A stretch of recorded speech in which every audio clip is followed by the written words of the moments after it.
어느새 삼손을 살피고 있는데 마지막 이제 사건을 접하게 되었습니다. 이 삼손의 죽음을 통하여서 성경은 무엇을 말하려고 하며 또 이 삼손의 죽음을 통하여서 우리는 무엇을 깨달아야 될까요? 오늘 성경은 참으로 우리가 익히 알고 있다시피 삼손의 죽음의 장면이 나옵니다. 삼손이 죽습니다. 우리도 죽습니다.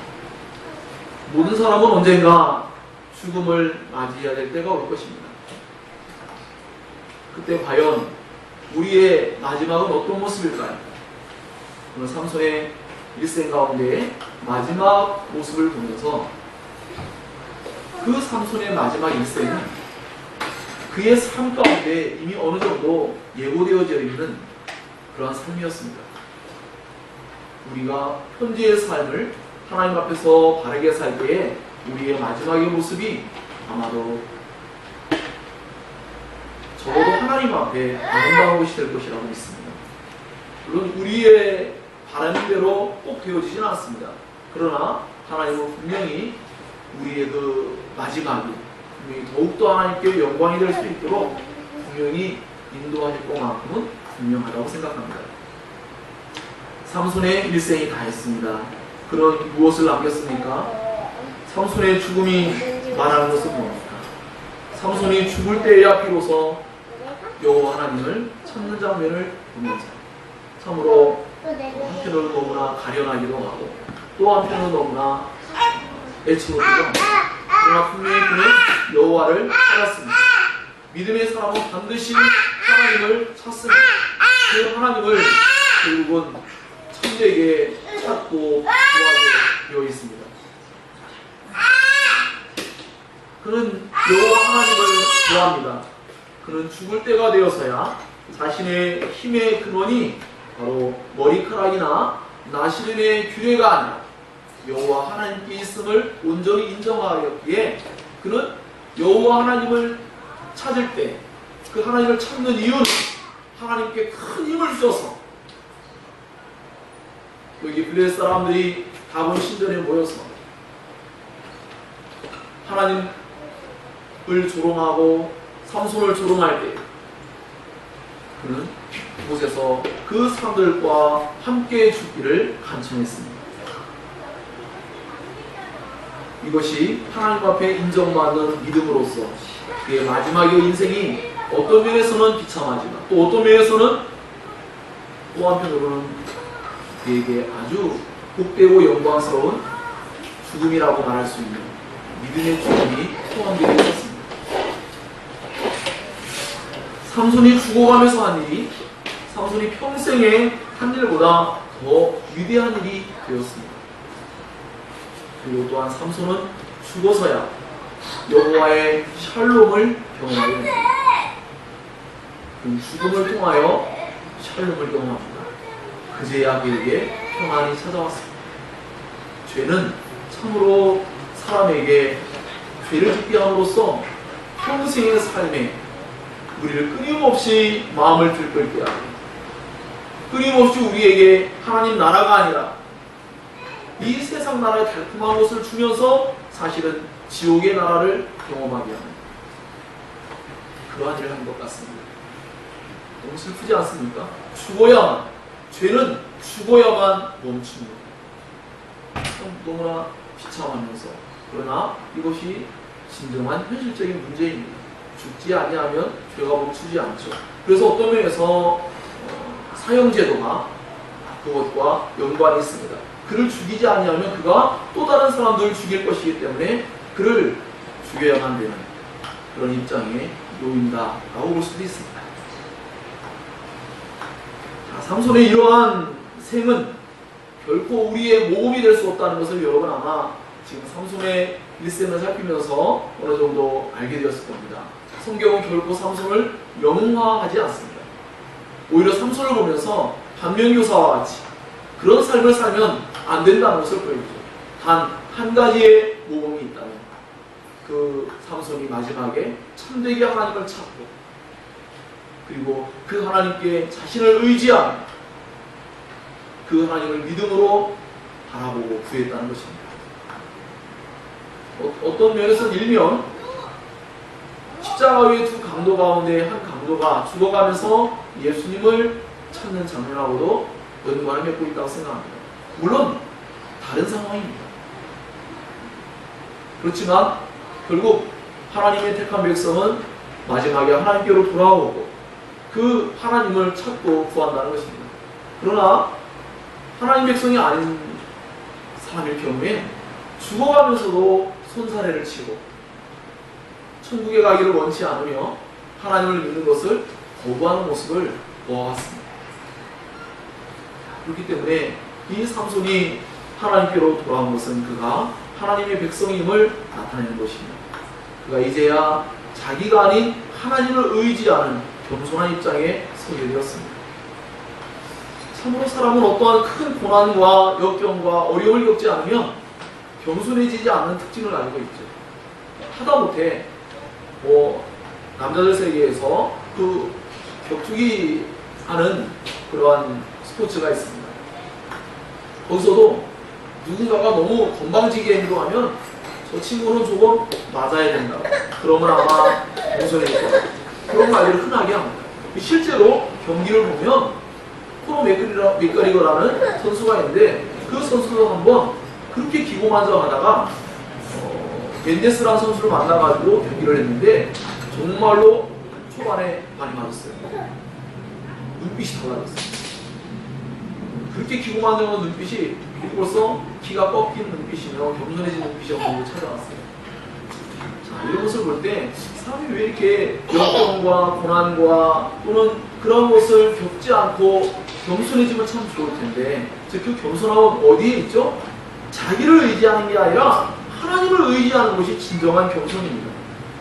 우리가 무언가 제가 그런 것이 아닙니다 라고 하면서 그 겸손의 모양을 내는 게 아니라 진정한 겸손은 철저히 자신을 의지하고 자신의 가진 모든 것을 의존하며 살았던 사람이에요. 오직 하나님만을 절대적으로 의지할 수밖에 없는, 오직 하나님만이 진정한 자신의 힘이요 능력이요 근원이며 요새며 그 하나님만이 진정으로 자기의 피할 바위가 되심을 인정하면서 그 하나님의 도우심을 참되게 구하는 것, 그것이 겸손의 진정한 모습이 될 수 있습니다. 그런 의미에서 수많은 하나님의 사람들은 십자가로 갔을 때 사람은 비로소 진정한 겸손을 경험하게 된다라고도 말을 합니다. 즉 자기의 주인됨을 인정할 때, 하나님의 위대한 사랑을 깨닫게 될 때 비로소 겸손, 성경에서 말한 그 겸손을 경험하기 시작합니다. 자, 그래서 이러한 모습을 보면서 우리가 삼손의 이러한 생애 가운데서 그가 마지막에 나타낸 모습은 분명히 겉으로 드러날 때는 비참하고 비극적인 모습이었지만, 그러나 그 속에 믿음의 어떤 하나님을 향한 그 행위가 하나님 앞에 인정받는 그런 모습도 있다는 것을 우리는 기억할 수 있어야 합니다. 자, 성경이 아마 우리에게 이렇게 질문할 수 있습니다. 하나님께서 당신은 어떠한 생애를 살기를 원하며 여러분의 생애가 맞춰질 때에 여러분은 어떠한 사람으로 기록되기를 원하는가 라는 것이죠. 우리가 사사기를 계속 살필 때마다 사사기에 나와 있는 수많은 사사들의 일생을 이렇게 조명하면서 그들이 마지막에 어떻게 살았다는 것이 나오지 않습니까? 그들의 생애가 기록됩니다. 우리의 생애가 기록됩니다.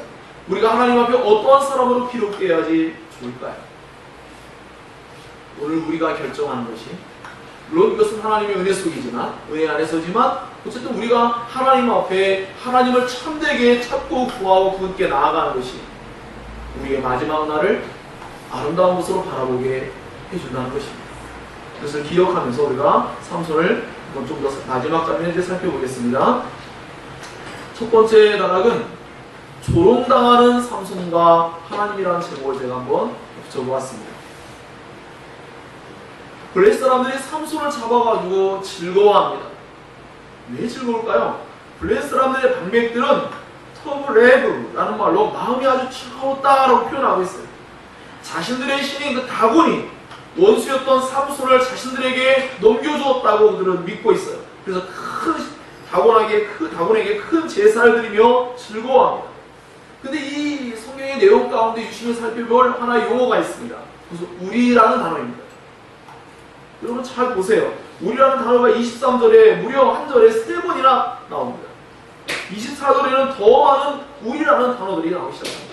아마 여러분이 아까 읽을 때는 무심결에 읽었을지 모르겠지만 잘 읽어보시면 23절에 블레 사람의 방백들이 이르되 우리의 신이 우리 원수 삼손을 우리 손에 넘겨주었다 라고 말합니다. 24절은 또 어떻습니까? 우리의 땅을 망쳐놓고 우리의 많은 사람을 죽인 원수를 우리의 신이 우리 손에 넘겨주었다. 히브리 원문에는요 원수에도 소유격으로 우리가 같이 따라붙어 있습니다. 왜 이런 말을 사용할까요? 성경이 이런 문법적인 장치를 통하여서 무언가를 우리에게 암시해주고 말해주고 있습니다. 그것은 뭐냐면 그들이 모두가 다 하나가 되었어요.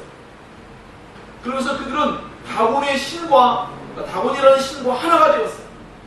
삼손과 여호와를 하나로 여기며 그들은 자신들이 여호와와 삼손을 이겼다고 그들은 생각합니다. 그들은 블레셋을 상대로 하나가 되었고 자신들에게 엄청난 재산상의 손해와 인명피해를 낸 이 삼손을 원수 중에 원수로 여겼습니다. 그런데 그 삼손의 뒤에 여호와라는 신이 있다는 것을 그들이 알죠. 그 신이 임하면 엄청난 힘을 발휘하고 괴력을 나타내니까 어찌할 수가 없었어요. 그런데 이제 그들은 그 원수인 삼손을 드디어 잡았고 두 눈을 뽑았고 그들의 손아귀에서 그의 생명을 좌지우지할 수 있는 그러한 자기들의 힘을 과시할 수 있는 상황에 지금 놓여있기 때문에 그들은 큰 기쁨을 표현합니다. 그들은 기쁨과 즐거움은 이루 말할 수가 없어요.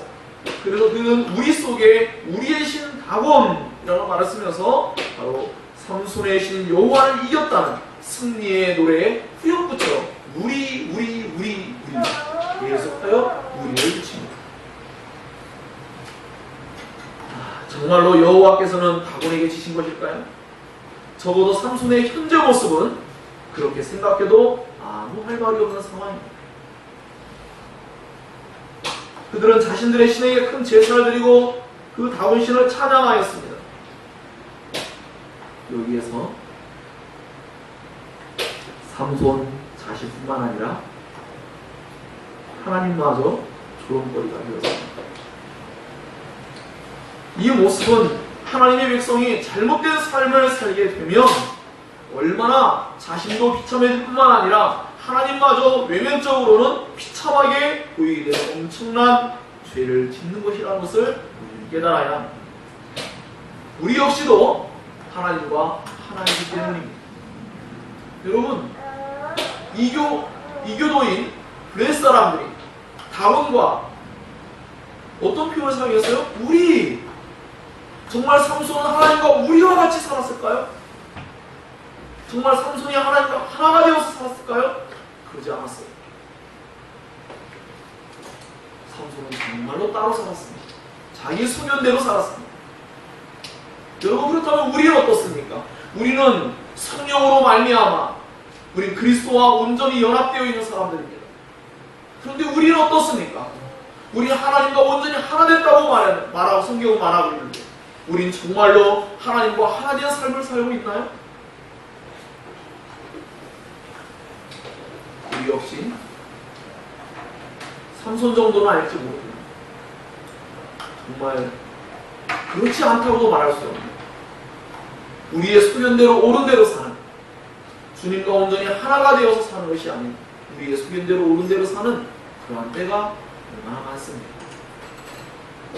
주님과 하나 된 것은 무엇을 말하는 거죠? 하나님의 말씀대로 사는 거죠. 하나님 말씀대로 사는 것이 하나님과 연합된 삶을 사는 거죠. 주께서 말씀했습니다. 내 계명을 지키는 자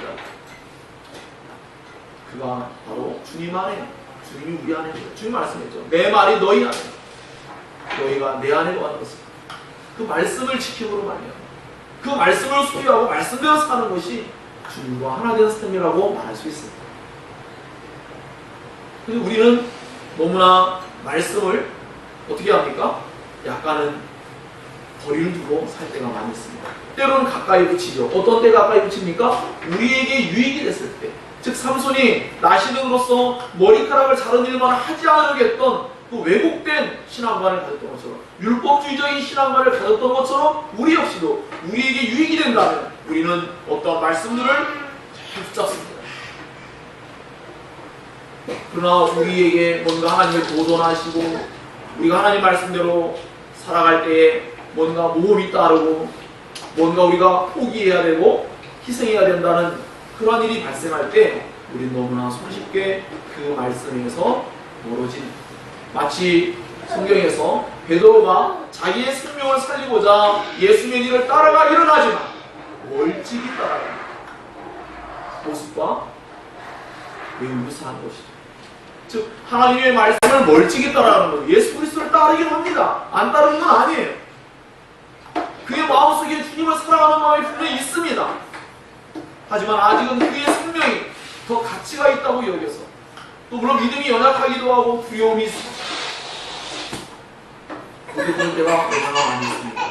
우리 믿음이 연약해질 때도 있고, 때로 어떤 두려움이 생기기도 하고, 어떤 이익관계가 생기기도 하고, 수많은 그러한 일들로 말미암아 우리는 하나님 말씀과 온전히 하나가 된 삶을 살지 못할 때가 참으로 많이 있기 때문에 오늘 이 블레스 사람들이, 블레스 방백들이 다본신을 하나로 엮어서 우리 신이라고 말하며 우리가라는 표현을 쓰면서 그들이 당당하게 말한 것 같이 삼손이 그렇게 당당한 우리 된 삶을 살아야 되는데 그러지 못했던 것을 생각할 때 우리는 정말 가슴 아픈 용어로서 이 우리라는 단어를 대할 수밖에 없습니다.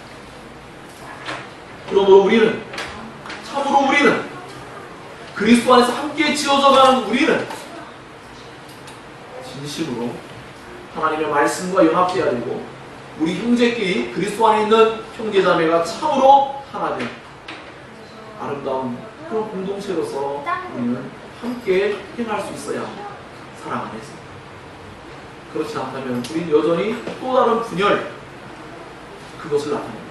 참 너무나 지금 이 블레스 사람들이 하나가 됐잖아요. 신학에 가서 예수를 해칠 때 헤롯과 빌라도가 서로의 정치가 완전히 다름에도 불구하고 예수님을 제거하고자 하는 목적하에는 하나가 되었습니다.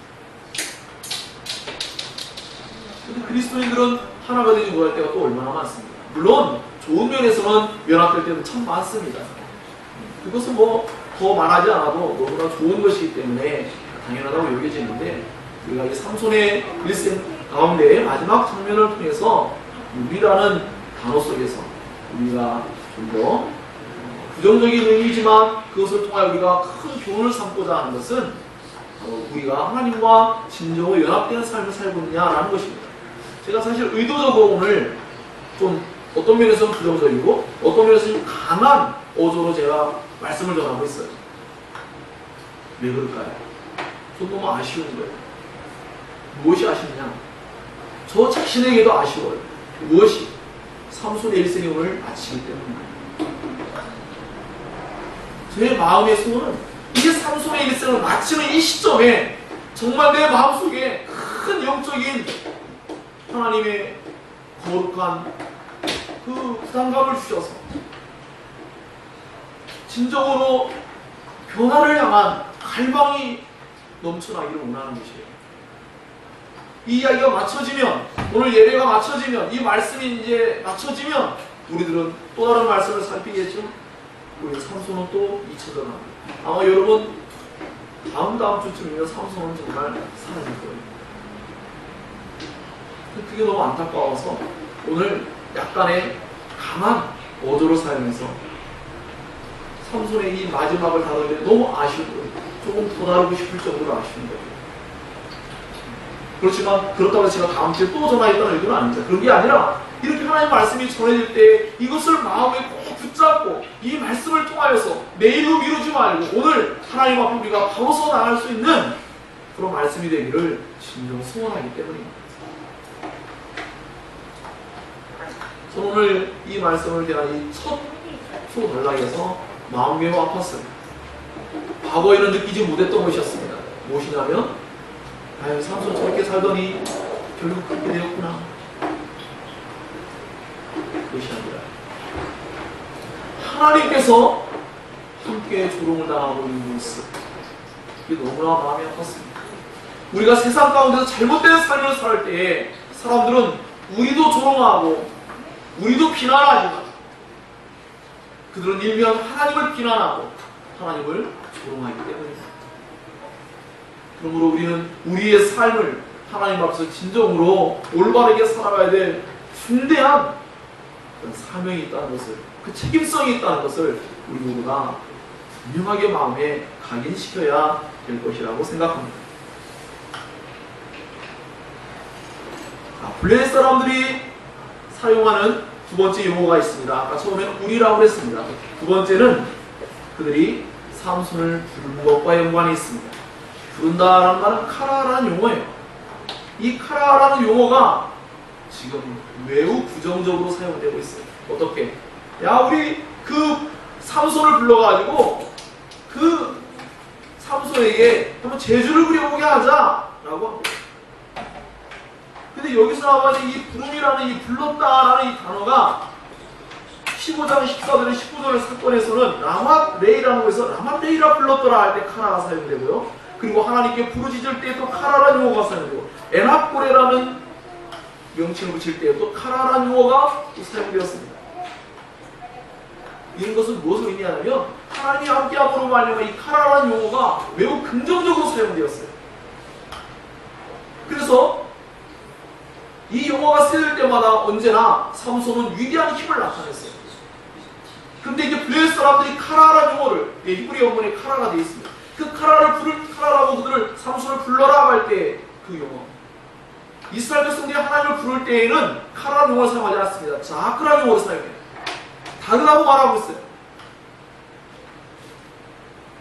블레셋 사람들이 삼손을 불렀는데 카라라는 용어가 지금 사용되고 있지만 그것은 삼손에게 비참함을 가져다주는 용어가 되고 말았습니다. 삼손에게 모든 것은 지금 부정적으로 지금 작용하고 있다는 것을 알 수가 있습니다. 삼손이 카라를 승리와 생명과 같은 의미로서 사용했다면 이제 블레셋 사람들은 삼손을 패배자로 부른 거예요. 조롱거리와 재주를 부리는 수치스러운 존재로 삼손을 지금 불러내고 있는 것입니다. 삼손이 부린 재주는 정말 힘이 없고 나약한 모습이에요. 왜냐하면 삼손이 기둥을 붙잡고자 할 때에 정말로 그게 힘이 남겨있다는 걸 안다면 그들은 결코 그것을 의지하지 못하겠을 거예요. 그러나 삼손은 지금 정말로 나약한 존재가 되었습니다.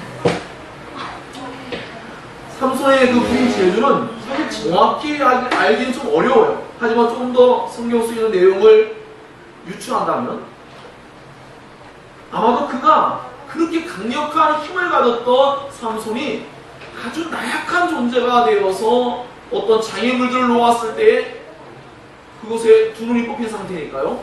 막 이리저리 넘어지고 굴러가고 하는 모습을 보면서 아마 그들은 더 많이 조롱했을 것이다 라고 생각할 수도 있습니다.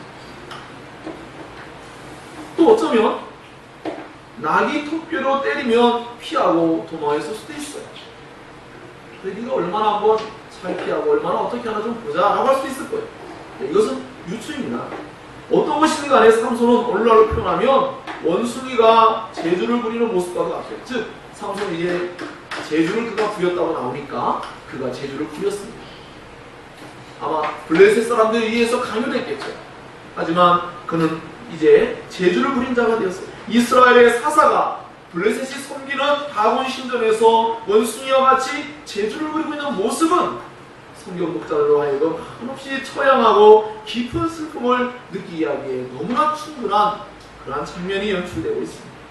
그는 살아있으나 죽은 자가 있습니다. 삼손이 자기의 손을 붙잡고 있는 소년에게 안내를 원합니다. 이 집을 버티고 있는 그 기둥에 자기를 안내해달라는 것이죠. 그래서 그 신전을 떠받치고 있는 두 기둥을 의지하게 해달라고 요청합니다. 사람들은 무슨 생각을 할까요? 야, 삼손이 이제 어떤 재주를 부릴까? 라고 블레 사람들이 지금 조롱하면서 또 바라볼 거예요. 그래, 한번 넘어뜨려봐! 라고 할 수도 있을 거예요. 즉, 예수님이 십자가에 계실 때, 그래, 네가 구원자라면 너 자신을 구원하고 한번 내려와 봐! 라고 말했던 것처럼, 아마도 삼손이 기둥을 붙잡을 때 블레 사람들이 얼마나 더 많은 조롱을 했을 거예요. 왜요? 그들은 과거에 가사 땅에서 손 문짝을 끼고 문설주를 뜯어내고 눈핏장을 어깨에 메고 64km나 되는 헤브론 앞산까지 그 오르막길을 갔던 삼손 아닙니까? 그는 정말 엄청난 이 괴력의 사나이가 지금은 두 눈이 뽑힌 채 비참하고 처참한 모습으로 있는 그런 광경을 보면서 기둥을 붙잡고 있는 그 삼손의 모습이 그들이 보았을 때는 그래, 이번에 또 어떤 재주 부려보려고 그러냐? 라고 할 수 있는 그런 장면이기도 합니다. 정말 우리는 물론 이제 결과를 알고 있기 때문에 좀 편안한 마음으로 볼 수 있지만 사실 이 장면은 그렇게 편안한 장면이 될 수는 없는 그러한 상황입니다.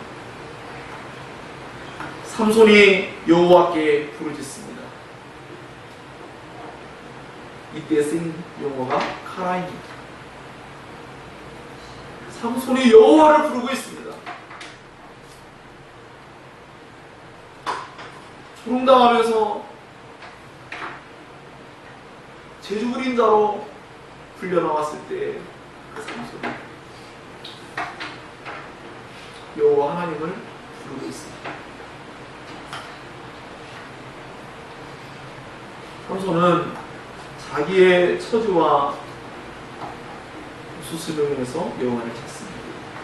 그는 아직도 진정한 의미에서 사사의 역할을 할 그러한 준비가 안 돼 있어요.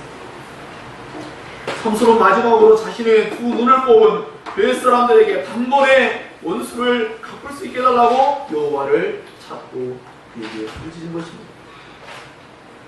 이러한 삼손의 부르짖음은 블레셋 사람들이 자신들이 섬기고 있는 우상 다곤을 하나님보다 더 추앙하고 있는 그런 모습에 반발되고 그것에서 비롯된 것이 아닙니다. 그는 지극히 개인적인 복수를 하기를 원했습니다.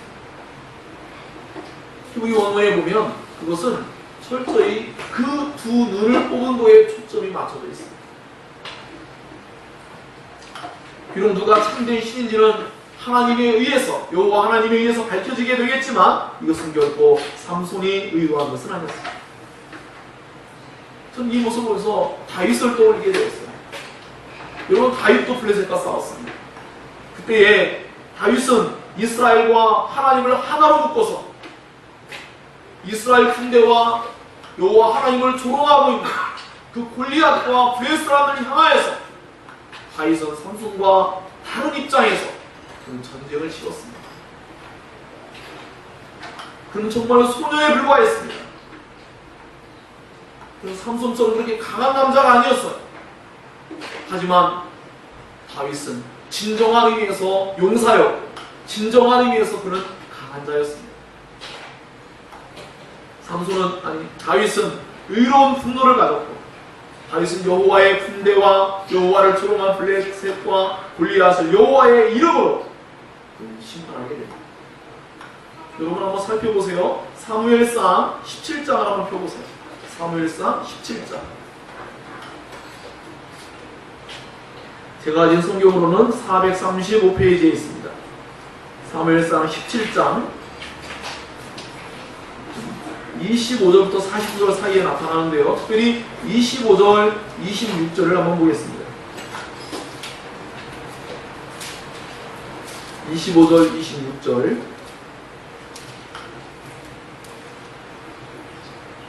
찾으셨으면 한번 같이 읽겠습니다.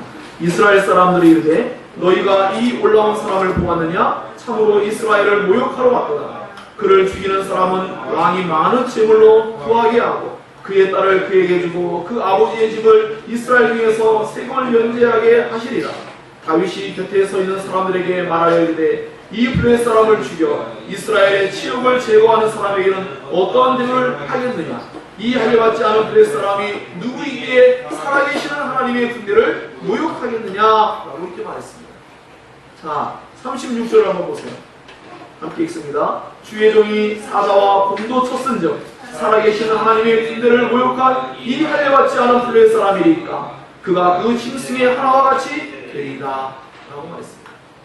자, 더욱더 확정된 말을 45절에서 47절을 마지막으로 읽겠습니다. 45절 한번 보세요. 함께 읽습니다. 다윗이 블레 사람에게 이르되 너는 칼과 창과 간창으로 내게 나오거니와 나는 만군의 여호와의 이름 곧 내가 모욕하는 이스라엘 군대의 하나님의 이름으로 내게 나아가노라. 오늘 여호와께서 너를 내 손에 넘기시리니 내가 너를 쳐서 내 목을 베고 블레셋 군대의 시체를 오늘 공중의 새와 땅의 들짐승에게 주어 온 땅으로 이스라엘에 하나님이 계신 줄 알게 하겠고 또 여호와의 구원하심이 칼과 창에 있지 아니함을 이 무리에게 알게 하리라. 전쟁은 여호와께 속한 것인즉 그가 너희를 우리 손에 넘기시리라. 아멘. 다윗이 우리라고 표현했습니다.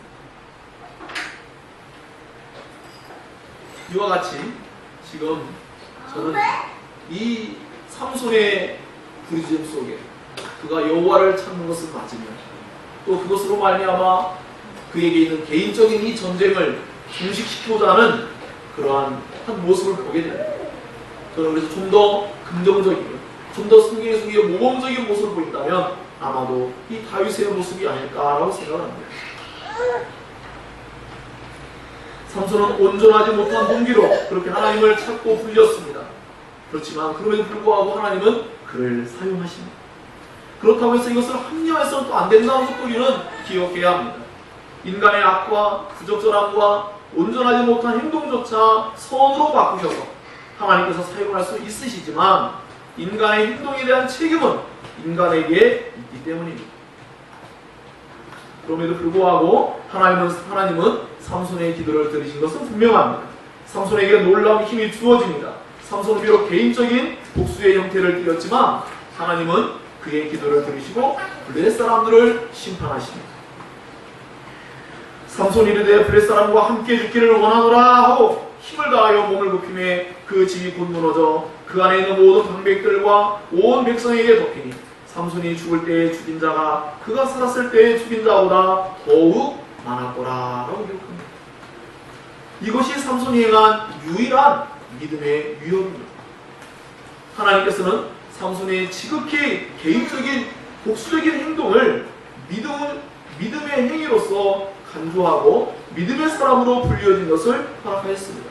이것에 대한 기록은 히브리서 11장 32절에 기록되어 있죠. 그는 분명히 믿음의 사람으로서 분명히 그 믿음의 전당에 분명히 이름을 나타내었습니다.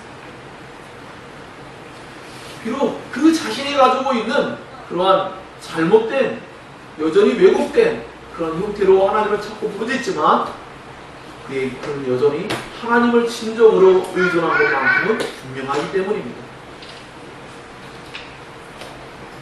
자, 그래서 이것이 삼손이 행한 유일한 믿음의 위협이 되고 이것으로 말미암아 그는 명예의 전당에 이름을 올리며 여호와께 불리는 삼손의 이 기도가 믿음의 행위가 되었다라는 것을 생각할 때 우리는 한편에 참 하나님의 그 자비하심에 대해서 생각해 보게 됩니다.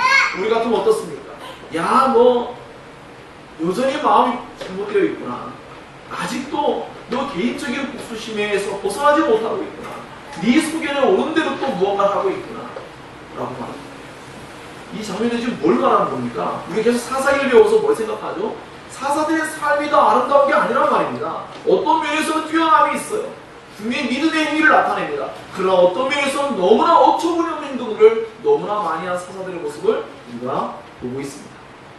자, 이 기도 가운데도 이런 일이 벌어지고 있어요. 우리 역시 그렇지 않습니까? 우리의 기도도 하나님께서 원하시는 기도가 아니라 때로는 우리가 원하는 바를 구할 때도 얼마나 많이 있습니다.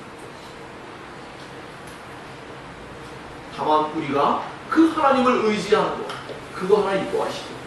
하지만 우리는 분명히 그 기도가 올바르지 아니함을 교정할 필요가 있습니다. 그래서 나중에 신학에 와서 예수께서 언제나 우리의 뜻이 하나님의 뜻과 일치될 수 있도록 그렇게 하셨습니다. 그래서 이제는 우리가 성령 안에서 성령님을 통하여서 우리가 기도함으로 말미암아 하나님의 뜻에 일치함을 더 많이 경험하는 복된 지위를 얻게 되었습니다. 자, 그렇기 때문에 삼손은 자기의 힘이 아니라 여호와의 도움을 통하여서 힘을 얻고자 했던 것, 그것이 하나님 앞에서 이제 그나마 겸손의 모습이요 믿음의 모습이 되었습니다. 그는 비로소 믿음의 행위를 일정부분 하게 되었습니다. 하지만 이것이 결코 진정으로 하나님께서 원하시는 참된 모습도 아니라는 것을 우리는 기억해야 한다는 것입니다. 자, 마지막 단락입니다. 삼손의 죽음에 대해 생각해보겠습니다. 두 번째 단락은 제가 삼손의 간구라는 제목을 소제목으로 붙였어요. 첫 번째는 뭐죠? 조롱당하는 삼손과 하나님입니다. 두 번째는 삼손의 간구고요. 이제 세 번째로 삼손의 죽음에 대해서 말씀을 드리겠습니다. 삼손이 죽자 온 가족이 내려와서 그의 시체를 가지고 올라옵니다. 가족들이 등장했어요. 삼손의 시체는 소라와 에사울 사이 마노아의 장지에 이렇게 장사됩니다. 소라와 에사울 사이는 마하네단인데 삼손이 자라났던 곳입니다. 삼손에게 복을 주신 여호와의 영이 강력하게 임하셨던 그런 곳이기도 합니다. 그곳에 이제 삼손이 어떤 면에서 비참한 모습으로 죽고 그가 장사를 지내게 되었습니다. 가족들은 삼손에게 어떤 영향을 주었을까 한번 생각해 봤습니다. 물론 이것은 성경이 밝히고 있지는 않아요. 하지만 가족들이 어떤 선한 활동이 있었다면 성경이 이것을 기록하지 않았을까라고 하는 생각을 해봤습니다. 아마 가족들은 삼손에게 어떤 영향도 줄 수 없었거나 주지 않았던 것 같습니다.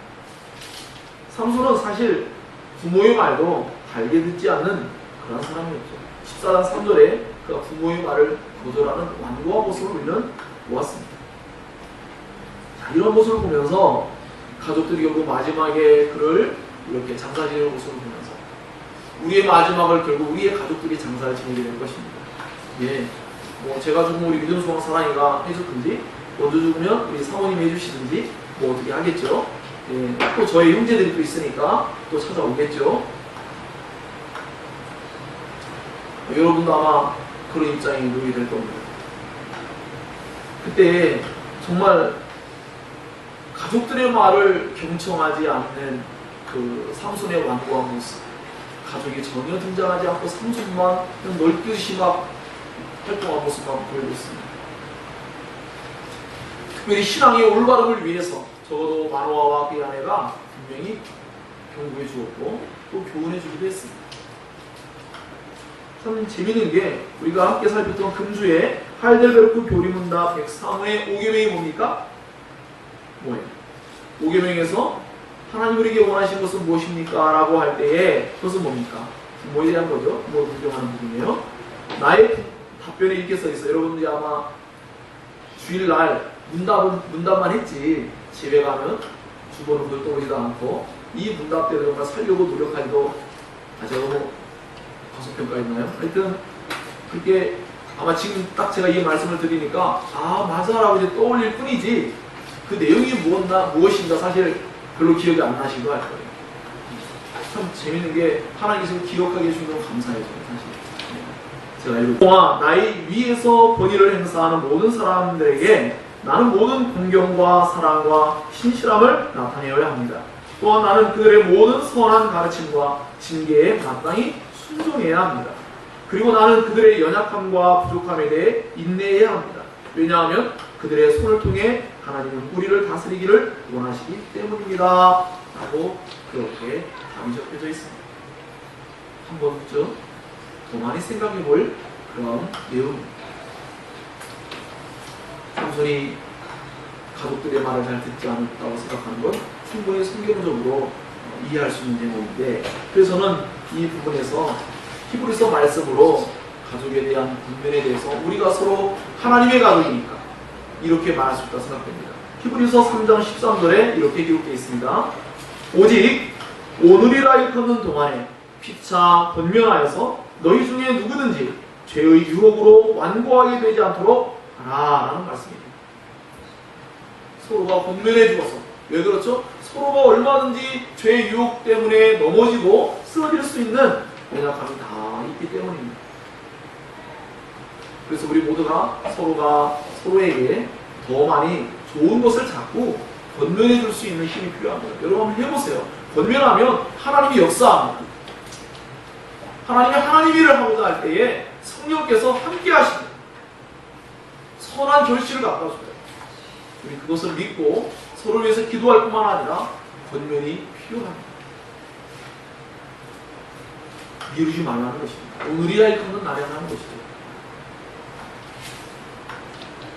자, 가족의 등장에 이어서 이제 마지막 내용이 나옵니다.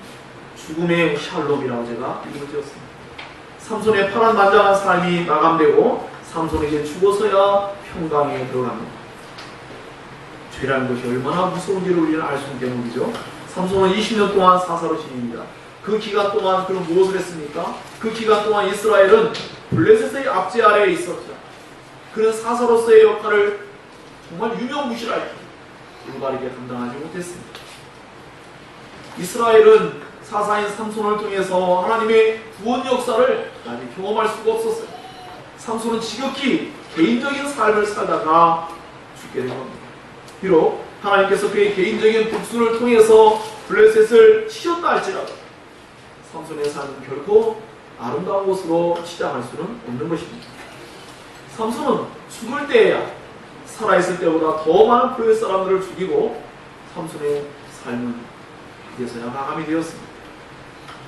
삼손이라는 모습은 이스라엘 모습을 분명히 반영하여 줍니다. 이스라엘 모습이 그랬습니다. 삼손만이 아닙니다. 오늘은 우리는 어떨까요? 오늘날의 그리스도인들에게 경각심을 가져는 내용 아닙니까? 삼손이 하나님께 주신 힘과 재능과 그런 것들을 자기 이익과 정욕과 복수만을 추구하다가 마지막에 비참한 치유를 받게 되는 모습은 너무나 가련하다 못해 처참한 그런 모습이기도 합니다. 사실 두려운 마음마저 들기도 합니다. 하나님과 사람의 기대를 저버리고 이스라엘 백성 생활할 때 삼손을 얼마나 기대했겠어요. 그 엄청난 괴력을 나타낼 때 이스라엘 백성은 또 어떻게 삼손에게 반응을 했습니까? 삼손 유다 지파가 삼손을 잡아다가 블레셋 사람들에게 넘겨주는 이런 어처구니 없는 일들이 사사기 15장에서 등장하지 않습니까? 참 이런 모습을 보면 모두가 다 사사기 시대에 왜곡되어 있습니다. 저마다 각자의 신앙이 오늘날에 수많은 교파, 수많은 사람들이 각자 나름의 신앙을 다 하고 있어요. 형제를 돌보지도 않고 같은 동일한 목적하에 영적 싸움을 하지도 않고 각자 이익을 위해서 그렇게 살고 있는 모습이 너무나 많이 비춰지고 있습니다. 사실은 저 자신도 그런 대의를 생각하지 못하고 협소하게 생각하는 것도 많이 있습니다. 그래서 저 역시 반성합니다. 사랑하는 여러분, 그러므로 우리는 이러한 지극히 개인적인 삶을 위해서 하나님 우리를 구원하신 거 아니라는 것을 마음에 염두에 두시고 이렇게 하나님과 사람의 기대를 저버리고 사적인 욕망을 추구하다가 죽는 것만이 하나님의 뜻을 이루는 이 모습은 참으로 마음 아픈 일입니다. 너무나 애처롭습니다. 또 최근에 있었던 한 연예인의 갑작스러운 장안 소식이 들려왔습니다. 너무나 마음 아프고 너무나 참 괴롭게 다가왔습니다. 그도 아마 죽음으로써 이 생의 고통과 괴로움을 뒤로 했을 것이다 라는 생각을 해보기도 했습니다. 여러분, 어느 날 죽음이 찾아옵니다. 모두가 자신이 원하는 죽음이 있지만 그러지 못하는 경우도 정말 많이 있다는 것을 우리는 잘 알고 있습니다. 수많은 사건, 사고가 그것을 말해주고 있습니다. 여러분은 여러분 자신의 마지막 모습이 어떠하기를 원합니까? 여러분 정말로 하나님을 만날 준비가 되었습니까? 오늘 주님이 우리를 부르신다면 어떻게 될까요? 우리의 남겨진 생애는 정말 얼마나 남았을까요? 잘 모릅니다. 모르기 때문에 현재의 삶을 최선을 다해서 살아야 될 절대적인 명제가 된 것입니다. 현재의 삶의 초점을 마지막에 하나님을 만나게 될 그때를 바라보면서 우리의 삶을 살아내는 것, 이것이 우리에게 믿음으로서 중요한 역할을 할 수도 있습니다. 결론을 맺겠습니다. 자, 그러면 이런 프란시스 웨퍼의 그 유명한 말이기도 하지만, 자, 그러면 우리는 이제 우리 그리스도인들 어떻게 살아야 하느냐는 것이죠. 우리는 어떻게 살아야 합니까? 우리의 재능과 힘과 은사를 어떻게 사용해야 합니까? 우리의 남겨진 일생을 어디에다가 진력하며 살아가야 됩니까? 삼손이란 비참한 죽음은 삼손이 말하는 모습이 아니었듯이 우리 역시도 그러한 모습을 원하지는 않을 것입니다. 삼손은 정말로 긴 생애를 살지 못했습니다. 많은 사사가 그랬습니다. 그의 일생은 그 어떤 것으로도 결코 아름답게 미화시킬 만한 것이 없습니다.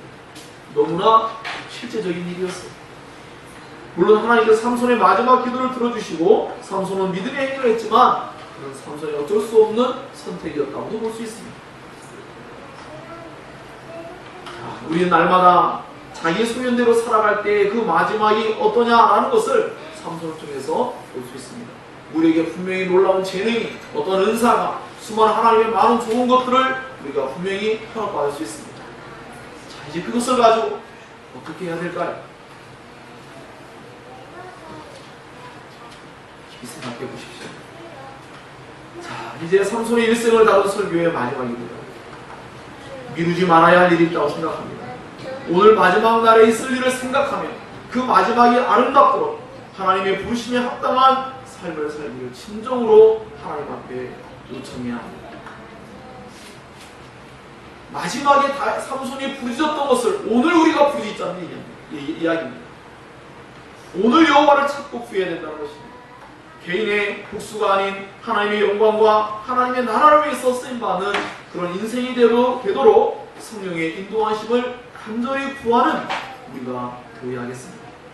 내일로 미루면 내일은 또 내일로 미루어져서 마지막 날에 미룰 수 없는 날이 되어서 죽음으로써 하나님의 일을 해야만 하는 날이 될 수도 있기 때문입니다. 사랑하는 여러분, 참 의미 있는 말을 하나 가지고 이 삼손의 일생을 이제 마감하고자 합니다. 삼손의 머리카락은 다시 자라났지만 삼손의 두 눈은 다시 생겨나지 않았습니다. 이 땅에서 우리가 잘못된 삶을 살면 거기에 대한 형벌과 대가를 일정 부분 치른다는 것을 기억하십시오. 물론 구원은 받습니다. 우리가 참되게 믿고 있다. 삼손도 참된 신자였지만 이런 잘못된 모습을 보였습니다. 우리는 참된 신자로서 하나님 앞에 우리 자신의 죄로 말미암아 고난을 받지 말고 주님의 이름을 위해서 고난을 받는 영광스러운 주님의 뒤를 따르는 사람들이 되어야 할 줄을 믿습니다. 여러분의 가진 모든 좋은 것이 하나님께 영광이 되고 여러분에게 진정한 유익이 되고 영광스러운 그런 일에 쓰임받기를 주님의 이름으로 축원합니다. 기도하겠습니다. 그런 말